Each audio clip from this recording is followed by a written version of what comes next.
मैंने अपने डैड को बोलकर अपना ब्लैक कार्ड ब्लॉक करवा दिया था और इसके ठीक बाद मेरी so called campus beauty girlfriend एक बहुत ही महंगे रेस्टोरेंट में बिना पैसे दिए भागने के चक्कर में लगभग जेल जाने ही वाली थी, क्योंकि वहां का बिल प्रति व्यक्ति 10,000 से भी ज्यादा था।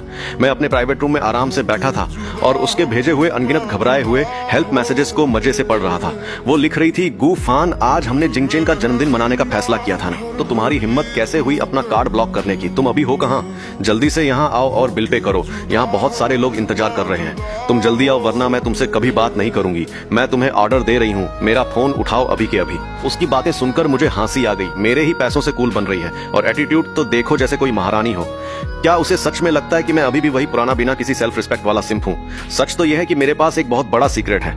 मेरा पुनर्जन्म हुआ है, यानी मैं रिबॉर्न हो चुका हूँ। पिछले जन्म में इस शहर के सबसे अमीर आदमी का बेटा होने के बावजूद मैं एक गांव से आई गरीब लड़की के पीछे पागलों की तरह भागता था। वो मेरे पैसे उड़ाती थी, लेकिन दूसरों के सामने मुझे अपना सिंप बुलाती थी और मुझे किसी नौकर की तरह ट्रीट करती थी। उसके नए आशिक की सेवा करते करते उसने मेरी फैमिली की पूरी कंपनी हड़प ली थी और आखिर में मैं और मेरी बेटी बिना पैसों के सड़क पर तड़प तड़प कर मर गए थे। तभी मेरे फोन की लगातार बजती रिंगटोन ने मुझे मेरी पुरानी यादों से बाहर निकाला। जैसे ही मैंने कॉल उठाया, दूसरी तरफ से वही बॉस वाला एटीट्यूड दिखाते हुए एक आवाज आई, गूफान, जल्दी से यहाँ आओ और हमारा बिल क्लियर करो। मैंने अपना फोन पकड़ा और थोड़ा साइड में जाकर बोला, बिल क्लियर करूं? भाई, जब मैंने वहाँ कुछ खाया पिया ही नहीं तो तुम मुझे बिल भरने के लिए क्यों बुला रही हो? लियू रुयान को अब एहसास होने लगा था कि मैं शायद बदल गया हूँ। पहले तो मैंने उनके लिए कोई लग्जरी होटल बुक नहीं किया और अब मैं उनका बिल भरने से भी साफ मना कर रहा था।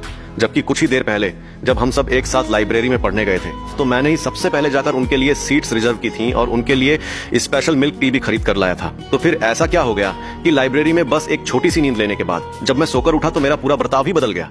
खैर, वो सब छोड़िए। अभी तो लियू रुयान के सामने होटल मैनेजर अपना लंबा चौड़ा बिल हाथ में लिए खड़ा था और उनकी हालत खराब हो रही थी। वो उन्हें रोक रहे थे और वहां से जाने नहीं दे रहे थे। लियू रुयान के परिवार की हालत कुछ खास अच्छी नहीं थी। उसकी ट्यूशन फीस से लेकर रोजमर्रा के खर्चे तक सब कुछ मैं ही तो उठाता था। मिस लियू, आप वीचैट से पे करेंगी या कार्ड स्वाइप करेंगी? मैनेजर ने बगल में खड़े होकर एक बार फिर से पूछा। उसने हाथ बढ़ाकर मैनेजर को थोड़ा रुकने का इशारा किया और चुपचाप एक कोने में जाकर दबी हुई आवाज में फोन पर मुझसे बोली, क्या हमेशा से ऐसा नहीं होता आया है कि मैं मजे से खर्च करती हूँ और तुम चुपचाप पेमेंट करते हो? उसने ये बात इतने कॉन्फिडेंस और हक जताते हुए कही जैसे उसे अपनी इस हरकत पर जरा सी भी शर्म न आ रही हो। तुम खर्च करोगी और मैं पेमेंट करूंगा। मेरी हंसी छूट गई। सच कहूं तो मेरी उन सिंप वाली हरकतों और यादों को अब पूरे 10 साल बीत चुके थे और मैं लगभग भूल ही गया था कि मैंने उस वक्त कितनी बड़ी बड़ी बेवकूफियां की थी। मेरी हंसी सुनकर लियू रुयान के माथे पर तुरंत सिलवटें पड़ गईं। वो बेचारी वहां इतनी ऑकवर्ड और शर्मनाक सिचुएशन में फंसी हुई थी और मैं यहाँ फोन के इस पार इतने मजे से कैसे हंस सकता था? गूफान, तुम अभी के अभी यहाँ आओ और मेरा बिल क्लियर करो, वरना मैं तुमसे आगे कभी बात नहीं करूंगी। हाँ, कितना फनी है ना? नहीं करनी बात तो मत करो। तुम